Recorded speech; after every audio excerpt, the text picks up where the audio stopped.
Good morning students. इस video lecture से शुरू करेंगे हम chapter 6 public facilities. Public facilities क्या होती है? जो बेसिक इंफ्रास्ट्रक्चर होते हैं, जैसे वाटर सप्लाई करना, पार्क हो गया, ठीक है, हेल्थ सेंटर हो गए, सभी तरह की सर्विसेज आती है इसमें जो गवर्नमेंट द्वारा प्रोवाइड की गई है। वो फैसिलिटीज़ जो गवर्नमेंट द्वारा प्रोवाइड की गई है, जैसे वाटर की है, ट्रांसपोर्टेशन है, इलेक्ट्रिसिटी है, स्वास्थ्य की सेवाएं हैं, एजुकेशन सिस्टम है, वो सभी पब्लिक फैसिलिटीज़ के अंडर आता है। तो पब्लिक फैसिलिटीज़ गवर्नमेंट प्रोवाइड करती है, ठीक है। और किस तरह से गवर्नमेंट द्वारा प्रोवाइड की जाती है, और इन फैसिलिटीज़ को प्रोवाइड करने के लिए गवर्नमेंट के पास पैसा कहाँ से आता है, वही सभी हम इस चैप्टर में रीड आउट करेंगे, ठीक है। Now we start. Welfare of the people and the development of the country are the most important goals of a democratic government। कि किसी भी देश के पीपल का वेलफेयर होना, लोगों का कल्याण होना, उस कंट्री का डेवलपमेंट होना, ये मेन गोल है डेमोक्रेटिक कंट्री का। मीन्स डेमोक्रेटिक कंट्री का मेन अचीव क्या रहेगा, मेन गोल क्या रहेगा कि उसके देश का क्या हो, डेवलपमेंट हो, उसका देश अच्छे से विकास कर सके, और उसके लोग क्या हो, कल्याणकारी, उसके लोगों के पास क्या पहुंच सके, कल्याण पहुंच सके। In every country, the government is responsible for the utilizations of the nation resources for the benefit of its people। प्रत्येक कंट्री के गवर्नमेंट की रिस्पॉन्सिबिलिटीज है कि जो उस नेशन के रिसोर्सेज हैं, जैसे मिनरल वगैरह हो गए, पेड़ पौधे हो गए, वाटर हो गया, ट्रांसपोर्टेशन हो गया, रोड हो गया, इलेक्ट्रिसिटी हो गया, जो उस देश के रिसोर्सेज हैं वो उसका बेनिफिट क्या मिल सके, ऑन इट्स पीपल, उस देश के लोगों को मिल सके। The index of measuring the progress of the country is to see how efficient the government has been in utilizing and distributing the resources properly। कि इंडेक्स ऑफ मेजरिंग, यह किस बात से पता लगाया जा सके कि जो कंट्री है वो प्रोग्रेस कर रही है, लोगों के पास कल्याण जा रहा है कि नहीं जा रहा है, वो सारी फैसिलिटीज को क्या कर रहे हैं, अचीव कर पा रहे हैं कि नहीं कर पा रहे हैं। इन सभी का डिस्ट्रीब्यूशन हम किस तरह से पता लगा सकते हैं, इंडेक्स से पता लगा सकते हैं, इंडेक्स को मेजर करके पता लगा सकते हैं। जैसे हमारे 5 ईयर प्लान है, ठीक है। Planning commission of India, planning commission of India was set up in 1950 with the goal of achieving A planned development of the country. Planning commission की स्थापना की गई 1950 में। यह देखा गया कि जो कंट्री में डेवलपमेंट हो रहा है उनको कैसे अचीव किया जाए, उनको कैसे प्राप्त किया जाए। The planning commission formulates 5 year plan for the country. Planning commission ने क्या किया, 5 ईयर प्लान देश में जारी कर दिया, यानी पंचवर्षीय योजनाएं जारी कर दी, जो 1951 से स्टार्ट हुई। The main functions of the planning commission are, इस प्लानिंग कमीशन के फंक्शंस कौन कौन से रहे? To assess the capital, material and human resources of the country. कि जो कैपिटल, मटेरियल और ह्यूमन रिसोर्सेज है किसी भी कंट्री के, वो लोगों तक क्या किया जा सके, पहुंचाए जा सके। To make a plan for the most effective utilisation of available resources, जितने भी उस कंट्री में रिसोर्सेज अवेलेबल हैं सभी क्या कर सके, उनका यूटिलाइज कर सके। The supervise fair distribution of benefits to the largest number of people, जो भी कंट्री के द्वारा बेनिफिशियल प्रोवाइड की गई हैं, फैसिलिटीज प्रोवाइड की गई हैं, वो सभी के पास क्या कर सके, एक उचित मात्रा में पहुंच सके, मीन्स सभी उनका क्या उठा सके, लाभ उठा सके। Identify the factor which come in the way of development, उन फैक्टरों को आइडेंटिफाई करना जो देश के डेवलपमेंट में क्या है, देश के डेवलपमेंट को आगे करने में आवश्यक है। The 5 year plan have led to socio-economic development and better distributions of public resources। 5 year plan किस लिए डेवलप्ड किए गए कि इकोनॉमिकली रूप से और सोशियो रूप से कंट्री का क्या हो सके, डेवलपमेंट हो सके, और पब्लिक रिसोर्सेज का क्या हो सके, बेटर डिस्ट्रीब्यूशन हो सके। Improvement in infrastructure, better roads, increased power generation and a good communication and transportation system has facilitated both industrial and agriculture development. कि जो भी गवर्नमेंट द्वारा फैसिलिटी प्रोवाइड की गई है, या वो इंफ्रास्ट्रक्चर की हो, या रोड की हो, या क्या हो, इलेक्ट्रिकल की हो, बिजली की हो, कम्युनिकेशन की हो, ट्रांसपोर्टेशन की हो, सभी प्रकार की फैसिलिटी इंडस्ट्रियल लेवल पे भी और एग्रीकल्चर लेवल पे भी दोनों के पास आसानी से पहुंच सके, इससे दोनों का क्या हो सके, डेवलप हो सके, दोनों का विकास हो सके। Infrastructure and basic facilities, one of the most important functions of the government is to ensure that public facilities are made available to everyone. यह गवर्नमेंट का एक मेन फंक्शन है, एक इम्पोर्टेंट फंक्शन है कि जो पब्लिक फैसिलिटी गवर्नमेंट द्वारा provide की जा रही है, मेड अवेलेबल टू एवरीवन, वो सभी के लिए पर्याप्त है। The benefits of public facilities one proved can be shared भी मैनी पीपल, कि गवर्नमेंट ने एक फैसिलिटी प्रोवाइड कर दी है तो वो इस एक फैसिलिटी से ही सभी पीपल क्या हो जाने चाहिए, सभी पीपल के पास वो फैसिलिटी पहुंच जानी चाहिए। जैसे उन्होंने एग्जांपल दिया, for example if A school is open in a village, it will enable many children to get educated. Thus, in any modern society, and responsibilities to provide public facilities must be that of the government. कि अगर एक school, एक village में हमने एक school open कर दिया है, गवर्नमेंट ने एक स्कूल को ओपन कर दिया है, तो उस विलेज के जितने भी बच्चे हैं वो सभी क्या होने चाहिए, उस स्कूल से एजुकेशन प्राप्त की जानी चाहिए। मीन्स एक फैसिलिटी प्रोवाइड की, गवर्नमेंट ने एक स्कूल ओपन किया और उस गांव के सारे बच्चे क्या हो गए, एजुकेटेड हो गए। From where does the government get money for public facilities, कि गवर्नमेंट इतनी सारी पब्लिक फैसिलिटीज प्रोवाइड कर रही है, जैसे रोड्स बना रही है, इंफ्रास्ट्रक्चर बना रही है, ठीक है, ट्रांसपोर्टेशन की, हेल्थ की, एजुकेशन की सर्विसेज प्रोवाइड कर रही है, इन सभी के लिए गवर्नमेंट के पास पैसा कहाँ से आता है। Let us taken an example of water, हम एक वाटर का एग्जांपल लेते हैं। To supply water the government has to incur very heavy cost for pumping water, treating the water of impurity, laying down pipes for distributions and carrying it over long distance. कि government ने एक water का example लिया है, किसी भी city में, village में वाटर को पहुंचाना है, उसके लिए गवर्नमेंट क्या करेगी, उसके लिए गवर्नमेंट को इनक्योर वेरी हैवी कॉस्ट, बहुत ज़्यादा खर्चा करना पड़ता है, पाइपलाइन बिछानी पड़ती है, वाटर की इम्प्योरिटी को दूर करना पड़ता है, पाइपलाइन को इस तरह से बिछाया जाता है कि प्रत्येक कोने कोने तक, स्ट्रीट के कोने कोने तक, सिटी के कोने कोने तक पाइपलाइन क्या हो, अच्छे से बिछ जाए, ताकि क्या लोगों को वाटर मिल सके।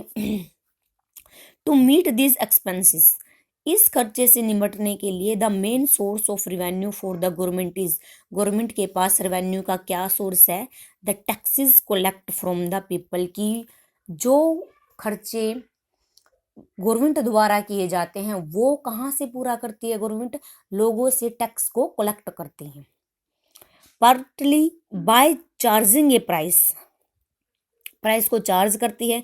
The price is kept low so that most people can afford a certain minimum amount of water for daily uses, कि प्राइस उस लेवल पे चार्ज किया जाता है कि किसके द्वारा कितने यूनिट पानी की खपत की गई है, ठीक है। मान लो कोई घर ऐसा जहाँ पे ज़्यादा यूनिट पानी की खपत की जाती है तो वहाँ पे ज़्यादा चार्ज होगा, कहीं पे कम पानी का खर्चा है तो वहाँ पे कम चार्ज किया जाएगा।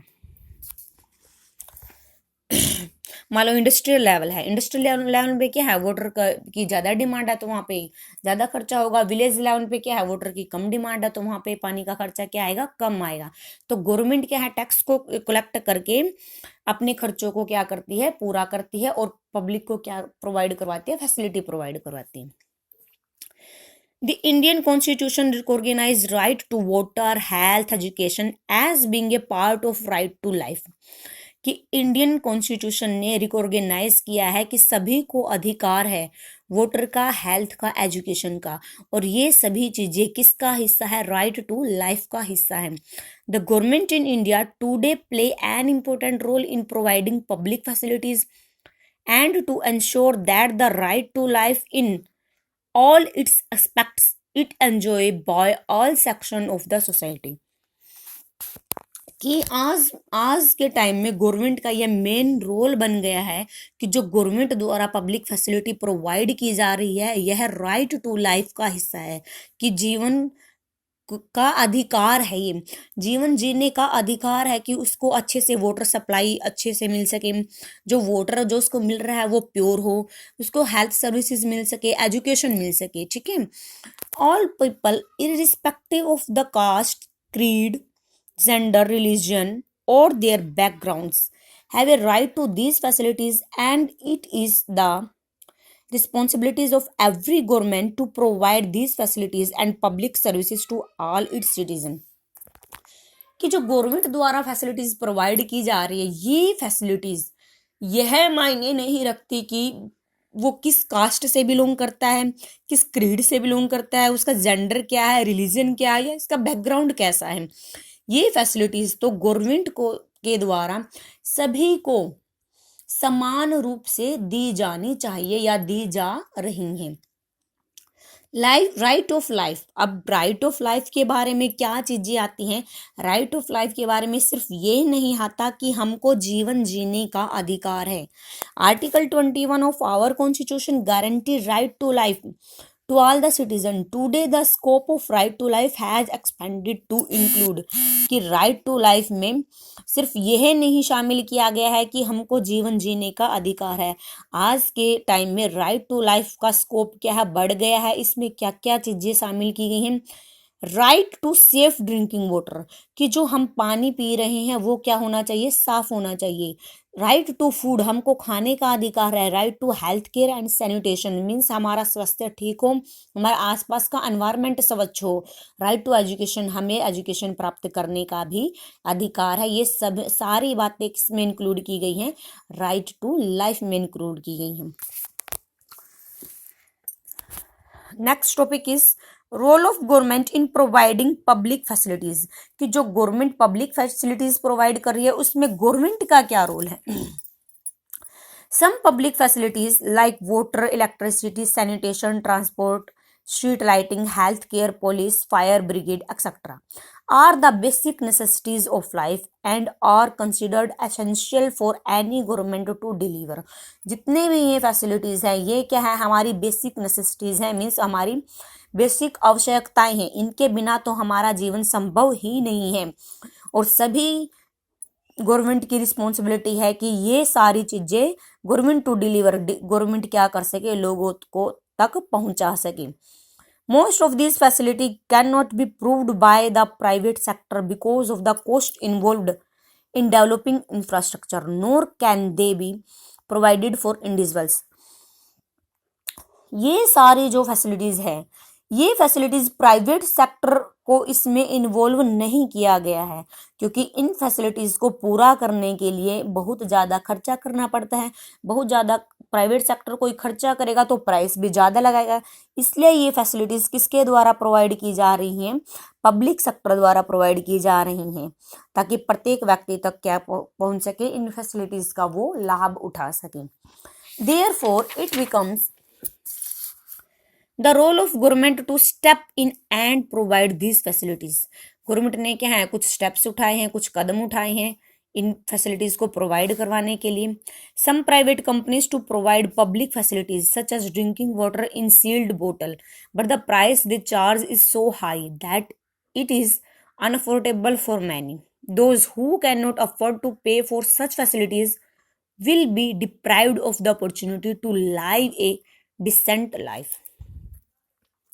इन्होंने बोला है अगर प्राइवेट कंपनी इस तरह की फैसिलिटीज को प्रोवाइड करवाती है, इन्होंने एक एग्जांपल दिया ड्रिंकिंग वाटर का, कि प्राइवेट कंपनी क्या है, ड्रिंकिंग वाटर की फैसिलिटी को प्रोवाइड करवा रही है, वो बोतल बेच रही है जो सील बोतल होती हैं, ठीक है, जैसे छोटी छोटी बोतल आती हैं पानी की, वो प्राइवेट कंपनी द्वारा जारी की गई हैं, ठीक है। बट इनके प्राइसेस क्या होते हैं, हाई होते हैं, अनअफोर्डेबल होते हैं। एक नॉर्मल फैमिली के लिए वो अफोर्ड नहीं कर सकता है कि वो पानी के लिए 50 रुपये 10 रुपये खर्च कर सके। तो क्या होगा, इससे deprived the of the opportunity, means लोग क्या हो जाएंगे, इस चीज से डिप्राइव्ड हो जाएंगे, दूर हो जाएंगे, और वो to live a decent life, एक अच्छा जीवन नहीं जी सकेंगे, क्योंकि वो जो भी फैसिलिटी प्रोवाइड करवाएगी प्राइवेट कंपनी उसके प्राइसेस हाई होंगे, और प्राइसेस हाई होंगे तो एक कॉमन फैमिली के लिए वो प्राइसेस अफोर्ड करना बहुत मुश्किल होगा। The government can sometime engage private company to deliver some of the public facilities. For instances, contract for building roads are given to private contractor. अब ये नहीं है कि सारे के सारे काम ही गवर्नमेंट अपने हाथ में लेके करती है। कुछ वर्क ऐसे हैं जिनका गवर्नमेंट ने क्या कर दिया है, प्राइवेटाइजेशन कर दिया है। कुछ ऐसे कार्य है जिनको निजी हाथों में सौंप दिया है, प्राइवेट कंपनियों के हाथों में सौंप दिया है। ठीक है, जैसे क्या एग्जांपल इन्हें, building roads are given to private contractor. जो बिल्डिंग वगैरह बनवाने का काम है, रोड बनवाने का काम है, वो गवर्नमेंट ने किसको सौंप दिया है, प्राइवेट कॉन्ट्रैक्टर को सौंप दिया है। डिस्ट्रीब्यूशन ऑफ इलेक्ट्रिसिटी, जैसे इलेक्ट्रिसिटी का डिस्ट्रीब्यूशन है in Delhi is done by 2 private company. Delhi में जो इलेक्ट्रिसिटी को प्रोवाइड करवाती हैं, जो इलेक्ट्रिसिटी प्रोवाइड हो रही है दिल्ली में, तो 2 कंपनियों द्वारा प्रोवाइड की जा रही हैं। The government, however, has to keep a close watch on these and has to make sure that the price are affordable and the facilities reach all the people. But ये नहीं है कि गवर्नमेंट ने privatisation कर दिया है तो वो उनकी रिस्पॉन्सिबिलिटी पे छोड़ देगी कि भाई आपकी रिस्पॉन्सिबिलिटी है, आपने वाटर सप्लाई करवानी इस एरिया में, आपने इलेक्ट्रिसिटी सप्लाई करवानी है, जैसा मर्जी आप प्राइस लो। नहीं, ऐसा बिल्कुल भी नहीं है। गवर्नमेंट ने अगर प्राइवेटाइजेशन किया है, रोड बनाने का कॉन्ट्रैक्टर दिया है, या वाटर सप्लाई का दिया है, या इलेक्ट्रिसिटी का दिया है, तो गवर्नमेंट उन कंपनियों पे क्या रखेगी, अपनी नजर रखेगी कि कहीं ये कंपनी ज्यादा से ज्यादा प्राइसेस तो नहीं ले रही हो जिससे कि एक आम आदमी के जीवन पे इफेक्ट ना पड़ता हो। In this lesson let us discuss a few important facilities and services provided by the government. इस लेसन में हम कुछ इंपॉर्टेंट फैसिलिटीज के बारे में डिस्कस करेंगे जो गवर्नमेंट द्वारा प्रोवाइड की गई है, जैसे वाटर की फैसिलिटीज हैं, ट्रांसपोर्टेशन की है, सैनिटेशन की है। ठीक है, आज के लिए इतना ही। ओके।